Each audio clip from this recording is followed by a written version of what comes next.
Pandas Who Promised by Rachel Bright and Jim Field.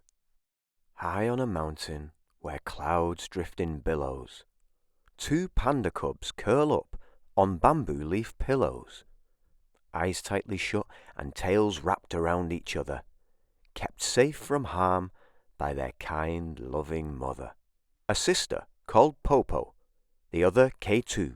One liked to think, and one loved to do.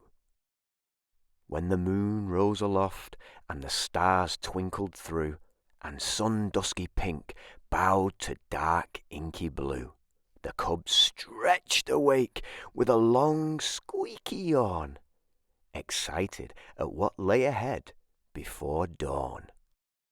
K2 swung nimbly and shouted, "Let's play!" But Mama called, "Girls, not too far. Please don't stray. You mustn't rove past the tall, gnarly pine.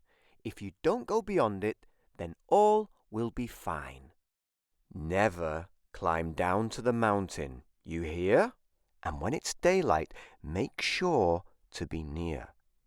And my beautiful cublings, look after each other. Promise me, will you? Promise your mother." We promise! They shouted. We promise, we do. No daytimes, no mountains, we stay as a two. So they stayed in the treetops. They gamboled and grew.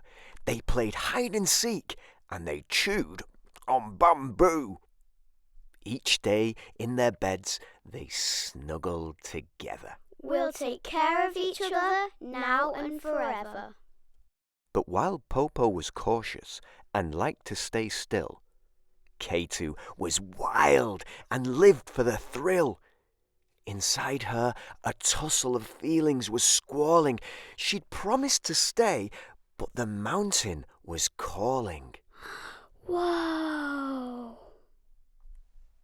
Popo! She whispered. Don't make a peep. I want to go down. I can't rest. I can't sleep. I must visit the mountain, be wild and be free. But Popo, you mustn't go following me.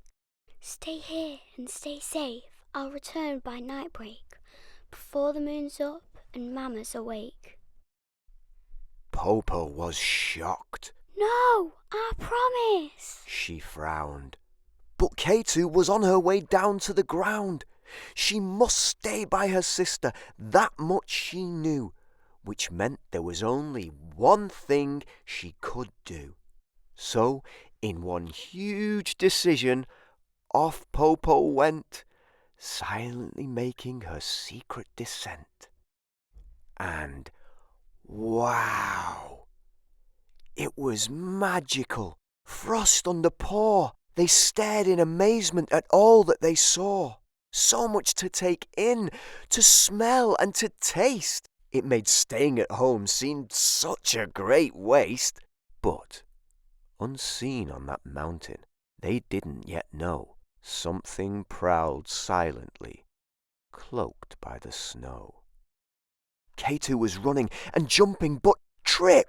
She slid down the mountainside, scramble and slip. She'd fallen right into the worst kind of jeopardy, skidding towards something spotted and leopardy.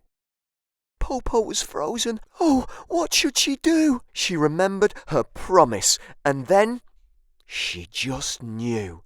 She grabbed at a cane, the best she could find, until promise and action were closely entwined.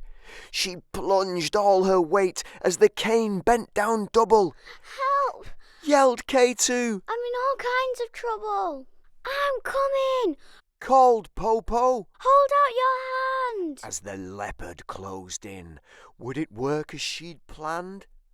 The cane, it whooshed back as they gripped to each other. I want to be home. Cuddle close up to Mother. I understand now. Gasped K2. Let's get going. And they sprinted for home as the dawn light was glowing, tired and remorseful.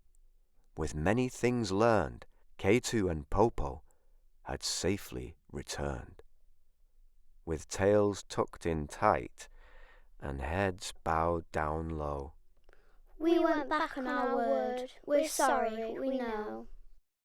But Mama, she clasped them in close. It's okay.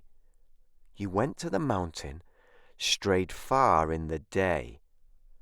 But when things became hard, you cared for each other.